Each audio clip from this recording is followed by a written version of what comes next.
Okay, good morning to all. Today we are going to see about relational model.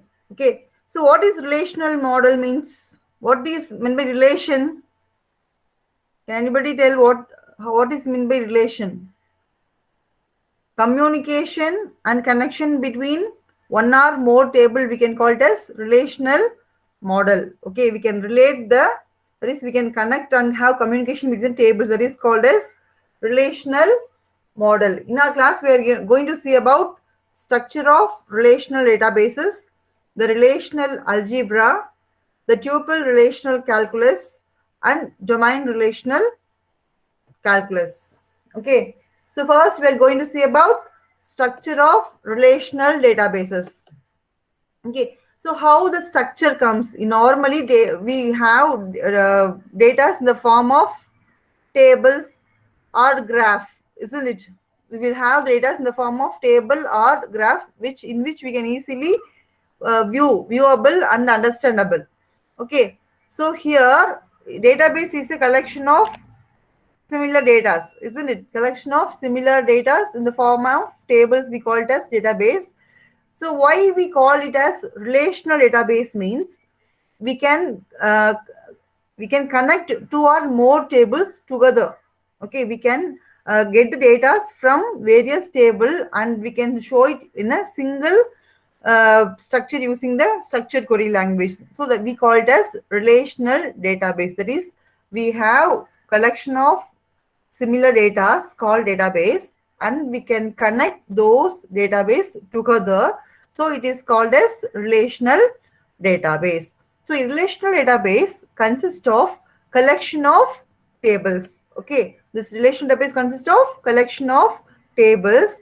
Each table has individual name, isn't it? For each table has a human has a unique name. Similarly, for each table there will be a unique name assigned to each table.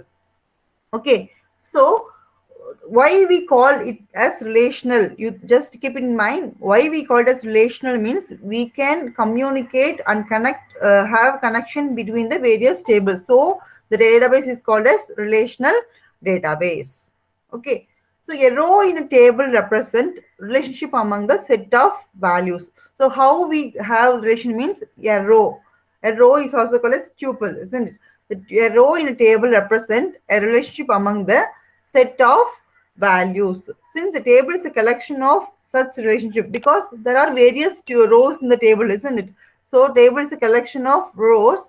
There is a close correspondence between the concept of table and the mathematical concept of relation. Okay, so there is a connection between the concept of table and relation. Relation is a mathematical concept from which relational data model comes. Okay, from which relational data model comes. Table database consists of tables and there is a mathematical concept called relation. By combining both of it, you are calling as relational data model. Okay, so a database that can be perceived as set of table. Database means it is a set of table or collection of tables. Okay, and manipulated in accordance with relational model of data. Okay, each and every table consists of some particular data. Okay, if we need, we can get data from various table together by using this relational database. Okay, so each database include a set of system. Okay, set of system consists of what? Tables that describe the logical and physical structure of data. It consists of attributes, fields, everything, isn't it? And then a configuration file. Okay, it contains parameter values allocated for the database. What are the parameters value which is allocated for each and every database or table? Next, a recovery log which with ongoing transaction and achievable transaction. Okay, there will be a recovery log. If there is any loss of data, we can easily recover it. Okay, by through which ongoing transaction and achievable transaction. Next, we are going to see about database hierarchy. Okay, inside the database, the relational database, what are the concepts we are going to study about and what are the key functions we are going to use. Okay, there are so many components available and the description for each component is given here. First, we are going to see about what is data dictionary. The data dictionary. Dictionary means what, ma? It give meaning for particular word, isn't it? Similarly, the data dictionary is a description about the data. Okay, data about data is called as data dictionary. In short, we can call it as data about data. That is called as data dictionary. A repository of information. Repository of information means collection of information about the application program, databases, logical data models, and authorization for an organization. Okay, it is a collection of information about application programs, databases, logical data model, and authorization for organization. Okay, when you change the data dictionary, the change process includes edit checks that can prevent the data dictionary from being corrupted. Okay, whenever there is any updation in the data dictionary means, then there will be a change process, and each and for every edit there should be the changes has to be updated. The only way to recover a data dictionary is to restore it from a backup.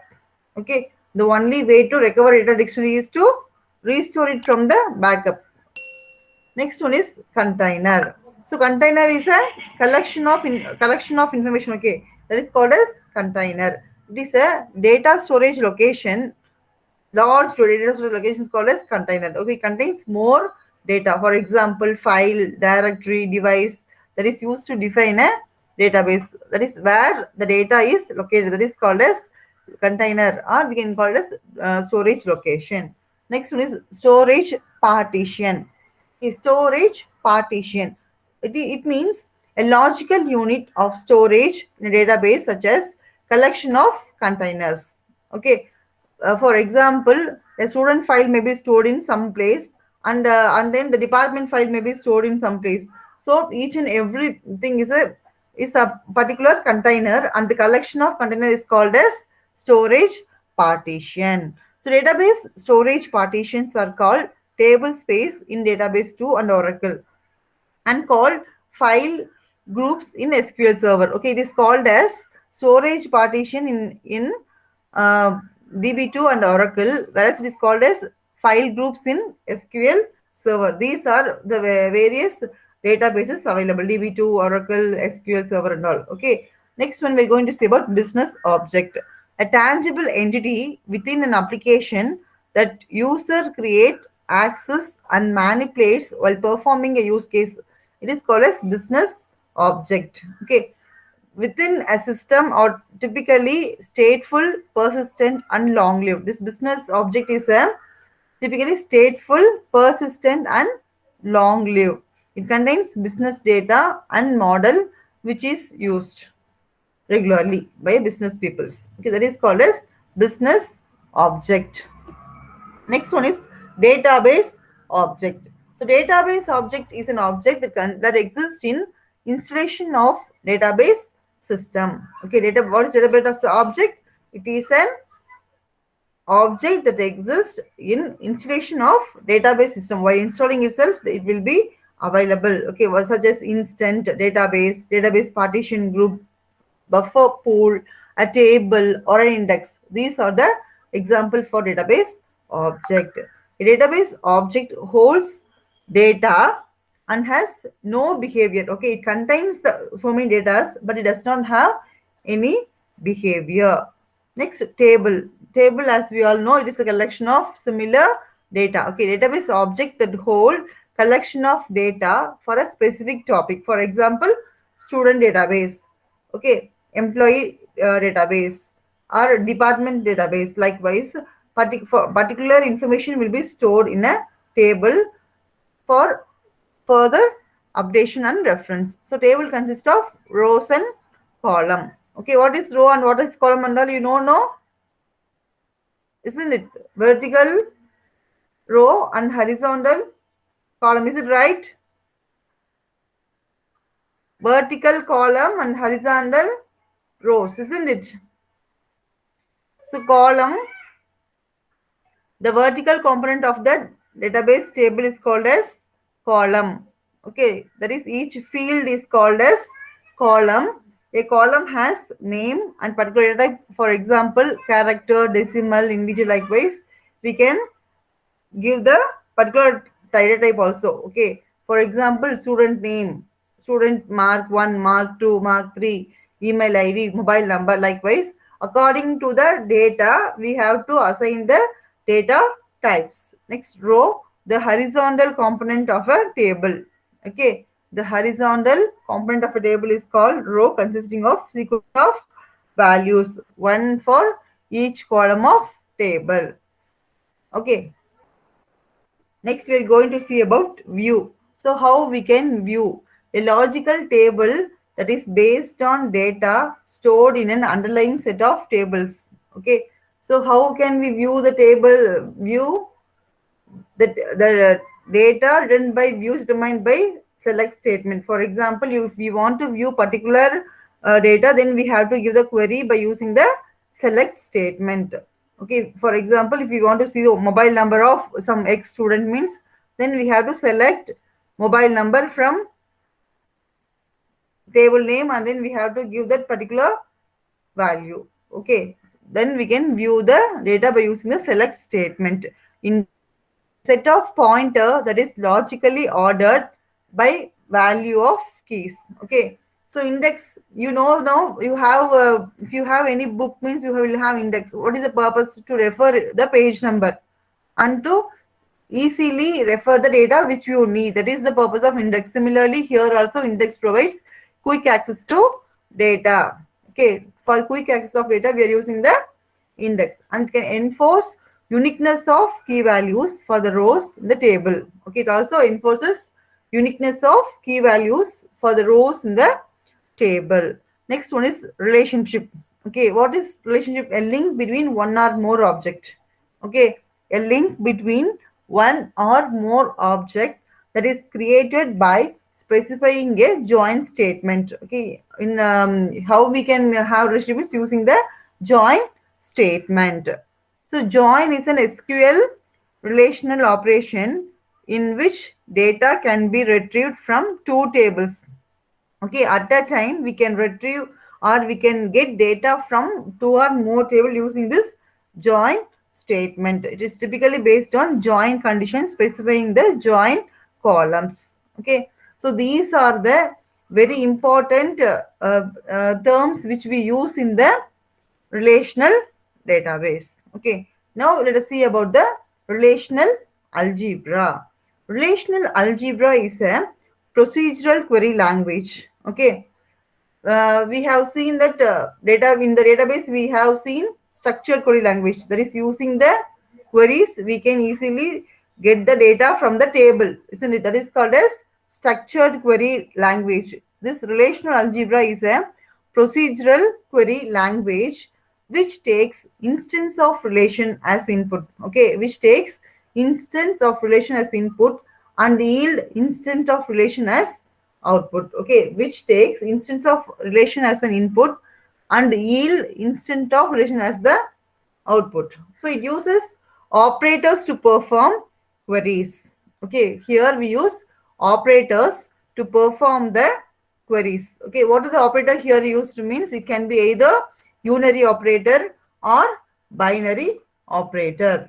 Okay, the operator can be either unary or binary. They also accept relation as their input. Okay, relation is given as the input and yield relation as the output. So input also will be a relation and the output will be also a relation only. So this relational algebra is performed recursively. Recursively means repeatedly on a relation, and intermediate result are also considered as relations. Okay, this relational algebra is performed repeatedly on the relation, and there sometimes there will be a intermediate result which is also considered as a relation. This relational algebra is a procedural query language. It gives step-by-step process to obtain the result of the query. Okay, it gives step-by-step process to obtain the result of the query. So it uses operators to perform this queries, isn't it? What we have seen already, that unary operators and binary operators are used to perform the queries. Next, let us see about the types of relational operation. Okay, let's see about the types of relational operation. So what are the types means? Select operation, project operation, union operation, set operation, set difference, Cartesian product, and rename operation. Okay, these are the various types of relational operations. First, let's see about the select operation. As the name gives, the select operation is used to select the tuples. Okay, the select operation is used to select the tuples that satisfy the given predicate. Okay, that satisfies the given conditions. Okay, how we denote this select operation means by using the sigma. The sigma symbol is given here. You just see. Okay, sigma. So how the notation is used means sigma, that is select is given as sigma, then p within the bracket r, where here sigma is the selection prediction used and r is the relation and p is used as a prop propositional logic formula which may use connectors like and or not likewise. Okay, this p may use the logical formula which can be either and or not.